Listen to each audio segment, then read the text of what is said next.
All right, so today we're going to be looking at Redpill Mastery. Seems like a lot of guys are talking about this one, especially in the married Red Pill communities online. You guys specifically requested this deep dive. And from what I'm seeing, it's all about giving men a new playbook. It's a pretty bold goal, for sure. I think what stood out to me was just how much it covers. I mean, you've got everything in here, from personal finances to building social networks to, understanding these big societal shifts that are having, a real impact on relationships. It's not just about self-improvement tips and tricks, but it's really about understanding the whole playing field, you know? Yeah, that's what I thought was so interesting. Is like, look, you can level up your game all you want, but if you don't understand like the forces that are working against you, we're still going to be in trouble. And one of the first things the book dives into is this idea of financial independence.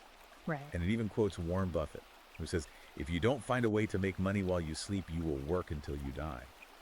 I think that hits home for a lot of us. Absolutely.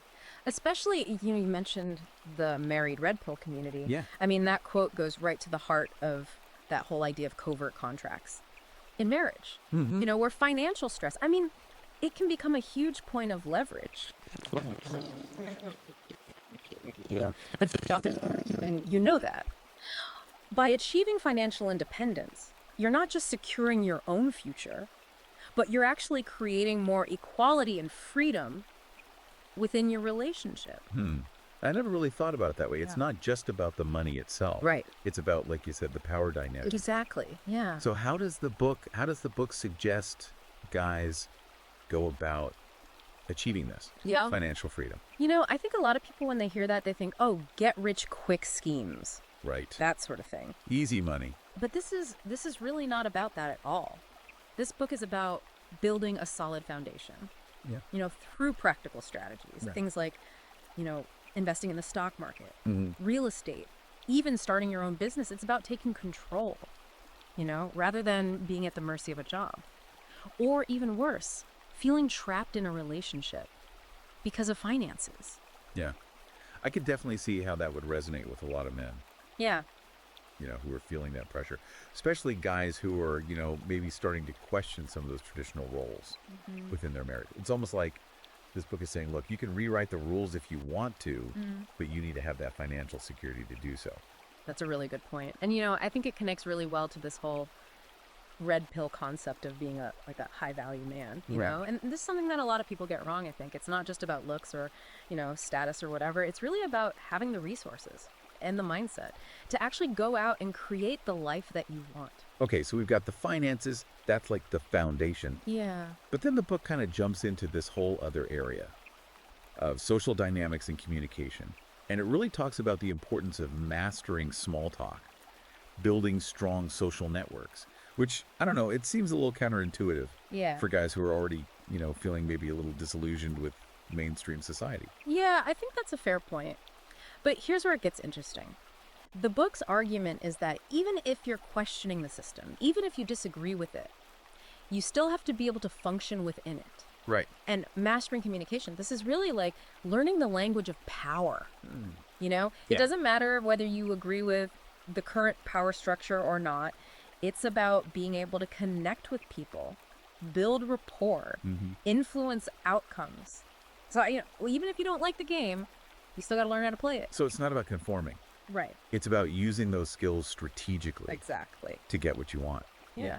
And it actually ties into the red pill concept of game. Oh, okay. Which, I think this book kind of reframes it as a more holistic approach to social dynamics, understanding human psychology, both male and female, and using that knowledge to navigate social situations, with confidence and with success. Now, for someone who's coming at this specifically from that married red pill perspective, how does the book suggest they apply these skills within their existing relationship?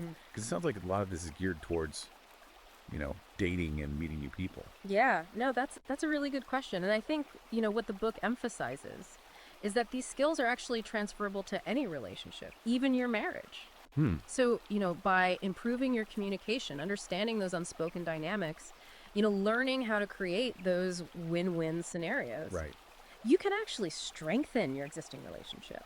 Even if you are kind of renegotiating the terms Yeah. of that covert contract. So it's not about throwing the whole relationship out. Right. It's about using these red pill strategies to maybe improve it. Exactly. Yeah, it's about becoming more aware of your own needs and desires, but also, understanding your partner's perspective at the same time. And, the book argues that through, open communication Okay. and strategic negotiation, you can actually create a much more fulfilling and equitable partnership, even, within the existing framework Yeah. of your marriage. Okay, so we've got this groundwork being laid Yeah. with, the financial independence and then the social mastery. Right. But then the book takes kind of a turn. Yeah. And it goes into this whole concept of cultural Marxism and SJW ideology. And this is something I'm sure resonates with a lot of guys in the red pill community, Yeah. who feel like the culture has really shifted dramatically. Oh, absolutely. And this is really where I think this book tries to connect those personal struggles to a larger historical narrative, like to really understand the challenges that men are facing today, particularly in marriage and relationships. You got to look at how Western institutions have been influenced by, certain intellectual movements. So it's like peeling back the layers of the onion a little bit Right. to see how we got here. So it's not just about individual, self-improvement. Right. It's about understanding the broader cultural context. Exactly. Yeah. And, the book dives into all sorts of, intellectual history, exploring things like, the Frankfurt School, critical theory, Right. and how those ideas have kind of permeated academia, media, even the legal system. It's about recognizing those patterns, those narratives that we see all around us, Right. and then understanding how they might be impacting your own life and even, your own marriage. Yeah. And I could see how that would be empowering for guys who feel like they're kind of swimming upstream. Absolutely. All the Yeah. time. You're not crazy. There are real forces at play here that are, shaping the world around us. Right. And by understanding those forces, you can start to develop strategies Right. for navigating them, for protecting yourself, protecting your family, and even for pushing back against them. Okay. So that sounds great. Yeah. Like a very powerful idea. But how does the book suggest, how do you actually do that? I mean, it can feel very overwhelming to go up against these, these massive cultural forces. Well, I think it starts with education. Okay. The book encourages men to read widely, to analyze information critically, and to really develop their own informed opinions. It's about becoming aware of the narratives that are being pushed and then being able to deconstruct them, see the agendas behind them, and counter them, with logic and reason. So reclaim that power. Exactly. Yeah. Reclaiming that intellectual power, Right. not just accepting what you're being told, but thinking for yourself. Yeah. And it's about finding your voice, being able to articulate your own perspective and engage in those conversations, even when they're uncomfortable. And I think that's so crucial, Yeah. especially for guys who are feeling, like you said, silenced or marginalized, Yeah. Yeah. Like you do have a right to your own beliefs. And I think even more importantly, you have a responsibility to express them. Absolutely. Yeah. It's about stepping into your power, both intellectually and socially. And that actually leads us to the next big theme in the book, Okay. which is masculinity itself. And, it really dives deep into this concept of masculinity, looking at it from both a biological and evolutionary perspective. It challenges that idea that all these traditional male traits are just, social construct, saying they're actually deeply rooted in our biology, millions of years of evolution. And I'm sure that ruffles some feathers, especially in today's climate.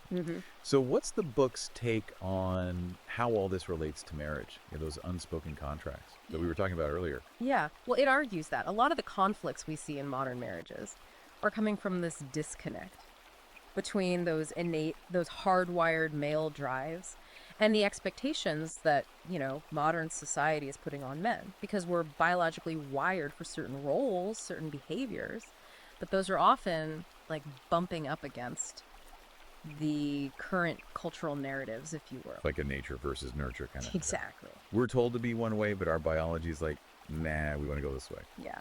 And that creates a lot of internal conflict for men, and it spills over into their relationships, leading to resentment, frustration, that feeling like, you're constantly being asked to suppress your true self. Right. Like you're always holding back. Exactly. And I could see how that would just breed all these, unspoken resentments, unmet expectations.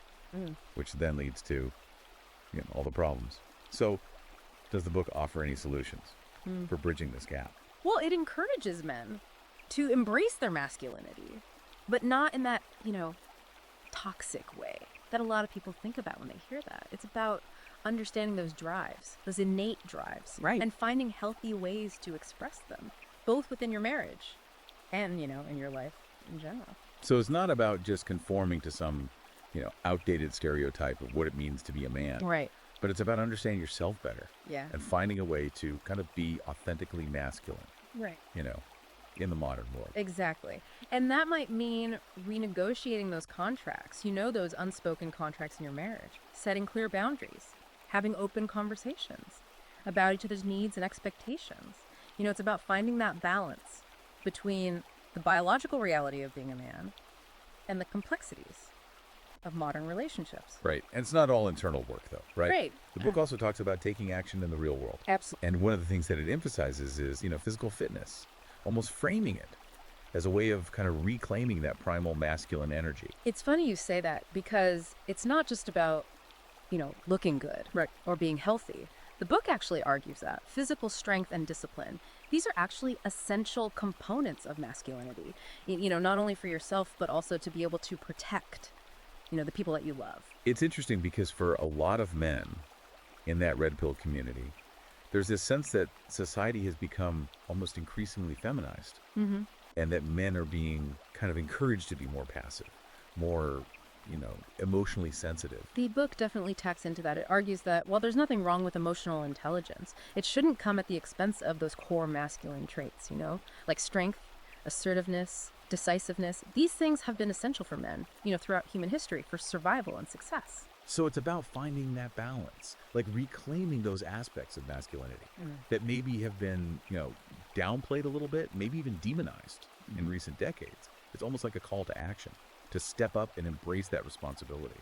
And it ties back to the covert contract idea too, Yeah. By becoming stronger, both physically and mentally, you're not just improving yourself. You're actually shifting that power dynamic, within your relationship. You're becoming more valuable as a partner. A man who can actually provide and protect, which, let's be honest, that's attractive to women on a primal level. Right. So we've got this understanding of masculinity, reclaiming these more traditional roles, Yeah. becoming stronger, more self-reliant. Yeah. But the book doesn't stop there, does it? It also dives into this whole world of like personal growth, Yeah. developing that mindset. Of a red pill master. It's about taking all of that external stuff Yeah. and integrating it with a powerful internal transformation. Right. Cultivating those traits that are really essential for success in any area of life. Things like discipline, resilience, confidence, emotional intelligence, the ability to set goals and actually achieve them. So it's almost like a blueprint for becoming like the best version of yourself. Exactly. Yeah. But how does the book suggest guys go about that? I mean, it sounds like a pretty tall order, especially if you're already feeling, kind of stuck in a rut. Well, it's about taking ownership of your own growth. And it offers a lot of practical strategies. Things like, setting clear goals, Yeah. developing daily routines, practicing mindfulness, seeking out mentors. It's about creating that structure, a system for self-improvement that allows you to consistently, level up. I like that. It's not just hoping for the best. It's like, making a plan Right. and then taking those deliberate steps. Exactly. Yeah. And that ties back to, the whole red pill philosophy of Yeah. taking control of your life, recognizing that you're not a victim of circumstance. You are the architect of your own destiny. It's empowering. Yeah. It's saying you have the power to change. You have the power to grow. You can create the life you want.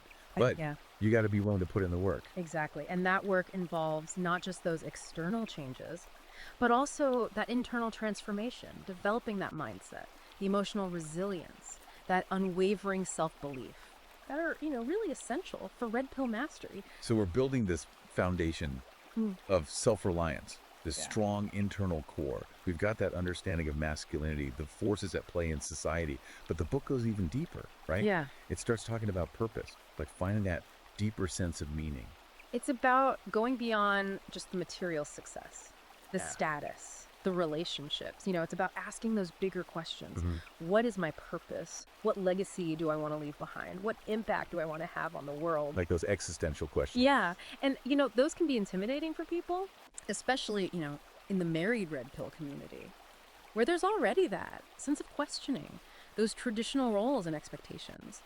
But, the book argues that this is about reclaiming that sense of agency, of having a mission, being driven by something bigger than yourself. And that this is what really separates the men who simply survive from the men who actually thrive. So it's not just about fixing your marriage or achieving financial success. It's about finding that thing that gives you, a reason to get out of bed in the morning. Exactly. And that purpose might be different for every man. For some guys, it might be about being a great father. Right. For others, it might be about building a business or making a difference in their community. Right. But the point is to find that thing that lights you up, that gives you that fire, and then pursue it with passion. It's inspiring. Even in a world that feels kind of chaotic and disillusioning, Yeah. you can still create your own meaning, leave your mark on the world. Exactly. And the book argues this is a crucial part of Redpill Mastery. Understanding that you're not just here to consume, you're here to contribute, Right. to create, to make the world a better place than you found it. Okay, so we've got this foundation of strength, this drive for purpose, understanding of the world. But then the book comes back around to relationships, right? Yeah. And specifically those challenges that men are facing Yeah. in the modern dating landscape. And this is where it gets really, red pill, like understanding the dynamics of attraction, Yeah. mastering game, Yeah. navigating this new terrain where the old rules don't seem to apply anymore. Right. And the book actually acknowledges that dating has become incredibly complex, especially for men who are, really committed to this red pill philosophy. And it argues that those traditional dating norms have been disrupted and men need to adapt if they want to be successful. And that's where those red pill tactics come into play. Yeah. The ones that often get, criticized for being manipulative Yeah. or disrespectful. The book actually addresses that head on. And it argues that game is often misunderstood, that it's not about tricks or manipulation. It's about understanding the psychology of attraction and using that knowledge to create genuine connections. So it's about being authentic, but also being strategic. Exactly. Understanding what women are looking for and being able to present yourself in a way that's both, genuine and attractive. Yeah. And it's about being confident, assertive, decisive. These are qualities that are traditionally associated with masculinity, but are often kind of discouraged in today's society. Right. And the book argues that these qualities are actually essential for attracting high-quality partners who are looking for strong, capable men. And again, I can see how that would appeal to a lot of men. Yeah. Who feel like, they're being told to kind of downplay their masculinity. It's like, look, these qualities are not toxic. Yeah. They're actually attractive. Right. Own them, embrace them, and use them to your advantage. Exactly. It's about reclaiming that confidence, that power, but not in a way that's, domineering or controlling, but in a way that's authentic and empowering. So we've covered a lot of ground here. We've talked about the financial independence, social dynamics, the cultural forces at play, masculinity, Yeah. personal growth, purpose, even dating strategies. Yeah. But there's this one piece of the puzzle that we haven't talked about yet, and that's how to deal with failure. Oh, yeah. Because let's face it, no matter how much you prepare, Right. no matter how hard you work, you're going to hit roadblocks. You're going to fail. Right. Absolutely. So how does the book address that? The book is very realistic about this. Yeah. It acknowledges that failure is inevitable. It's part of the journey. And it's actually an opportunity for growth. Yeah. Yeah, it's not about avoiding failure. It's about learning to embrace it, seeing it as a stepping stone to success. And the book, emphasizes resilience, that ability to bounce back from setbacks, learn from your mistakes, and just keep moving forward. And it argues that this is one of the most important qualities a red pill man can develop. So how do you build that resilience? Because it's one thing to say don't give up, Right, but when you're in it, right. when you're feeling discouraged, Yeah. it's hard. Well, the book provides a framework for reframing failure, for seeing it not as a personal defeat, but as a valuable lesson. So it's about, analyzing what went wrong, identifying areas for improvement, and then adjusting your approach. So turning those failures Yeah. into fuel for future growth. Exactly. It's about Okay. developing that what they call the growth mindset. Right. That belief that you can always learn and improve no matter what challenges you face. And I think that's such a powerful message, Mhm. especially for men who are struggling, in their marriages or other areas of their lives. It's like, look, it's not over. You can learn from this. You can adapt. You can come back stronger. And that's really the essence of the red pill philosophy. It's not about accepting defeat. It's about taking control, overcoming those challenges, and creating the life that you want. Okay, so we've explored all these different aspects of the red pill, the philosophy, the strategies, the mindset. But I keep coming back to this one question. What exactly is that red pill world? Like, what does it actually look like?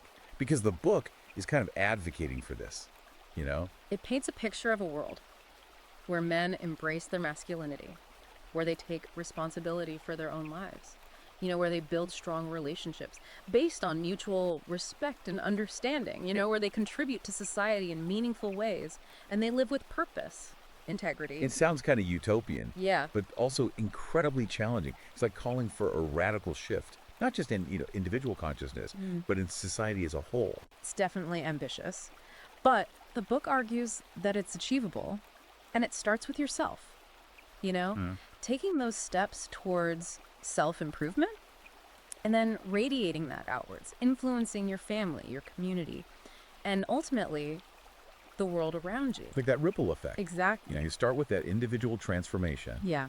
and it creates this wave of change Yeah. that can impact the world. And the book argues this is the only way to create lasting change, not by trying to force other people to conform, Yeah. but by becoming the change you want to see. Okay, so we're starting to get this picture of what this red pill world could look like. Yeah. But let's bring it back to our listener for a minute. Like, how can he start applying these ideas to his own life? Yeah. Specifically when it comes to his marriage and understanding these societal structures that he's concerned about. Well, I think the first step, as we talked about earlier, is awareness. It's about paying attention to those contracts, those unspoken contracts in your marriage, the power dynamics, the ways in which you might be, compromising your own needs or suppressing your true self. So becoming more mindful, Exactly. more observant, more attuned to those subtle but powerful forces at play. Yeah. And once you have that awareness, you can start making, conscious choices, having those difficult conversations, setting boundaries, and negotiating a more equitable and fulfilling partnership. Yeah, it sounds like it takes a lot of courage, though, and self-awareness to even, start those conversations, challenge those patterns, rock the boat a little bit in a relationship that might feel comfortable on the surface, even if it's not really serving you. It's not easy, but the book argues that it's essential if you want to create a relationship that is truly aligned with your values, your goals. It's about stepping into your power, not in a way that's, domineering or controlling, but in a way that's authentic and empowering. Okay, so we're talking about taking ownership of your marriage, understanding those dynamics, communicating your needs, setting boundaries. But what about those larger societal structures? Yeah. The ones that are impacting relationships, the ones that the book argues are influenced by, cultural Marxism and feminist ideology. Well, the book encourages men to become more informed about those ideologies, to understand their origins, their core arguments, their impact on society. It's about recognizing those narratives, being able to deconstruct them, and then counter them with logic and reason. So it's not just about kind of retreating into your own little world. Right. You got to engage with the wider culture. Yeah. Even if it feels hostile, even if it feels unwelcoming. It's about finding your voice, articulating your perspective, and being part of the conversation. And I think that's crucial, especially for men, who are feeling silenced or marginalized. Yeah. Like, you have a right to your own beliefs, and you have a responsibility to express them. Absolutely. And it's about finding those like-minded people, building those communities of support where you can share your experiences, learn from each other, and strengthen your resolve. The book talks a lot about, the importance of mentorship, of finding those men who've already walked the path Yeah. and can offer guidance and support. Where does it suggest guys go to find those mentors? Well, it encourages men to seek out red pill communities, both online and in person, where they can connect with men who share their values. To find your tribe. Exactly. Yeah, your brothers in arms. The book argues that this sense of community is essential for staying motivated, overcoming challenges, achieving, red pill mastery. It's like that saying, if you want to go fast, go alone. If you want to go far, go together. Precisely. And it's about recognizing that you're not alone in this journey. There are other men out there facing the same challenges, asking the same questions, seeking the same solutions. Okay. Well, this has been a really insightful deep dive. We've covered a lot of ground here, from the personal to the political to the practical to the philosophical. But before we wrap up, I want to leave our listener with one final thought. The book argues that this red pill journey is not for the faint of heart. It requires courage, commitment, and a willingness to challenge the status quo. Are you ready to take that step? That's the question, isn't it? The red pill path, it offers freedom and fulfillment, but it also demands, effort, a willingness to face those uncomfortable truths. Well, for our listener, if you are ready to explore the red pill further, we highly recommend checking out Redpill Mastery. You can find it on Amazon Kindle and Google Playbooks. And remember, the journey to Redpill Mastery, this is an ongoing process. Keep learning, keep growing, and keep questioning everything.